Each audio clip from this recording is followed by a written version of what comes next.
Hooray for the red, white, and blue. So hooray for the red, white, and blue. By banners they tear and they tremble. So hooray for the red, white, and blue. For the red, white, and blue. May it wave as our standard forever, the gem of the land and the sea.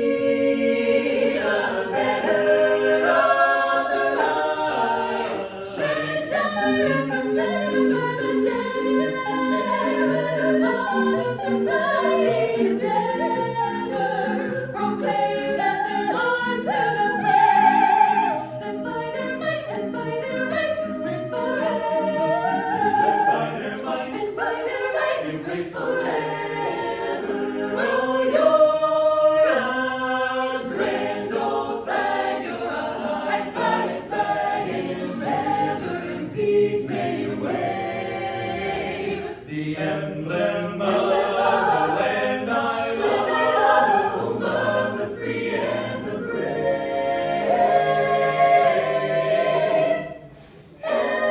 Every heart beats true for the red, white, and blue, where there's never a boast or brag. Should old acquaintance be forgot, keep your eye on that red, old flag, America,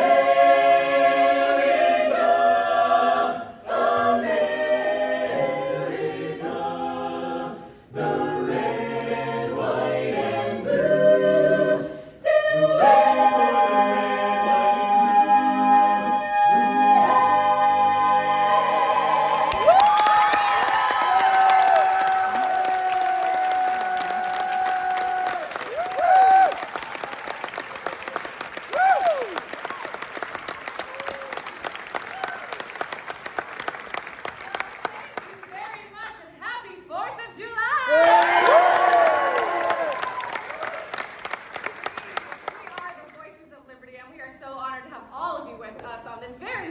day. Welcome to our home. This beautiful rotunda has been home to Voices ever since EPCOT opened, and we're going to continue a great tradition with all of you today.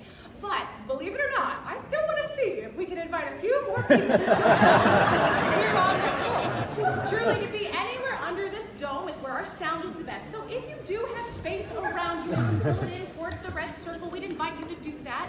If you're under that balcony and you see a space even over here and you'd like to join us, come on in. And if you're behind us, we're so glad you're here. Please, you're welcome to sit under the dome bell if you'd like to. But most importantly, we want to know who's having a good time at EPCOT.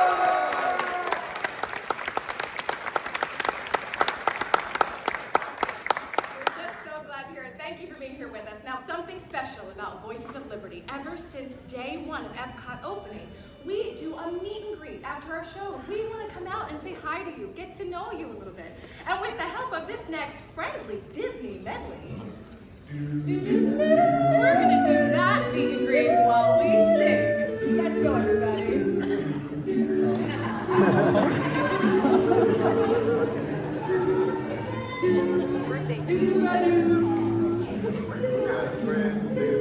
You got a friend. when the road looks rough ahead.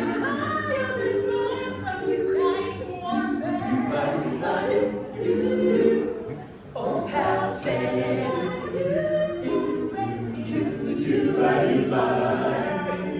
Got a friend in me.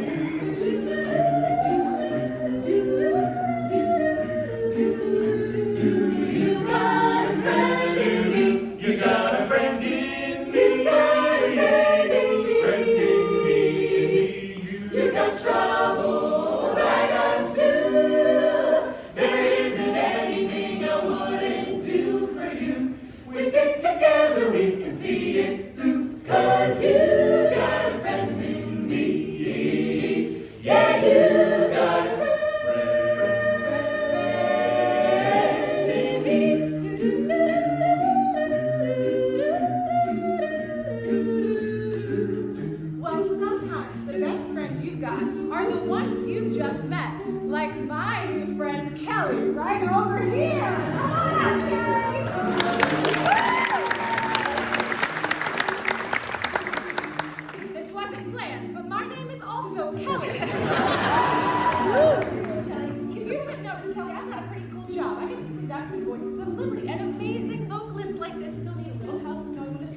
move on. So today, on this 4th of July, Kelly, you are about to become the newest conductor of the Voices of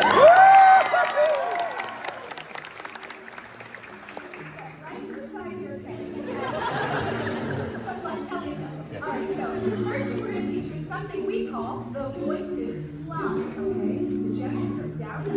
We'll use our left hand and it'll help them change chords. So won't you get up with me? You're ready. Here we go. Let's see what happens. Here's it. That was perfect.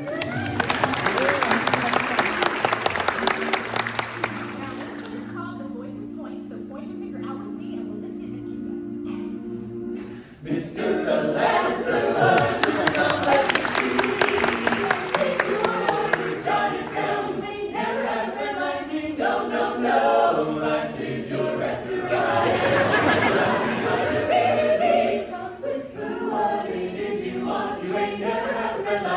Your friends do this. You're doing great, Kelly. Now's your big moment. You get to give your very own Voices point to our low bass, Brian. Right over there. Go ahead. You did that!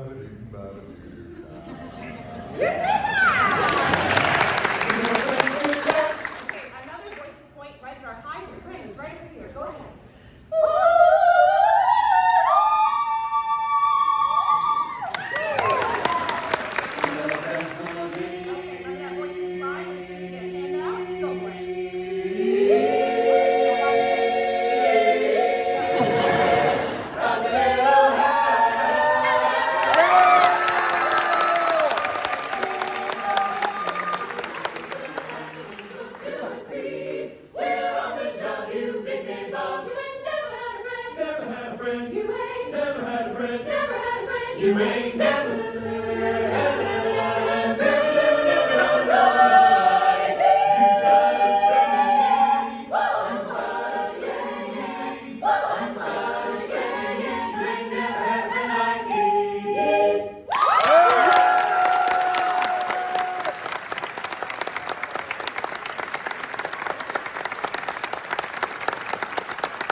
our Super Bowl. Welcome and thank you for joining us on this very special 4th of July. We have time for one final song and we'd like to set this one up for you.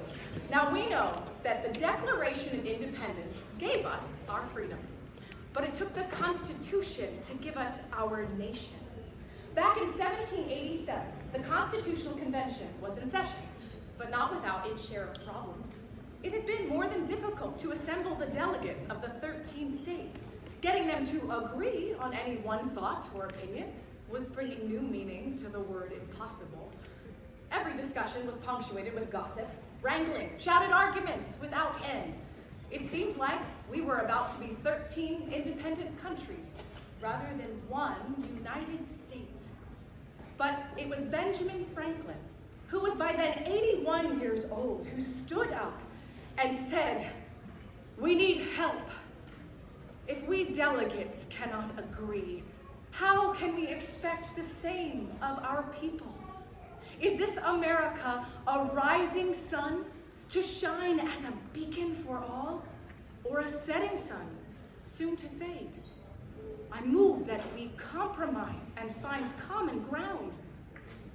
And so, in the fall of that same year, they wrote in one accord, "We, the people of the United States, in order to form a more perfect union, establish justice, ensure domestic tranquility, provide for common defense, promote the general welfare, and secure the blessings of liberty to ourselves and our posterity, do ordain and establish this Constitution for the United States of America."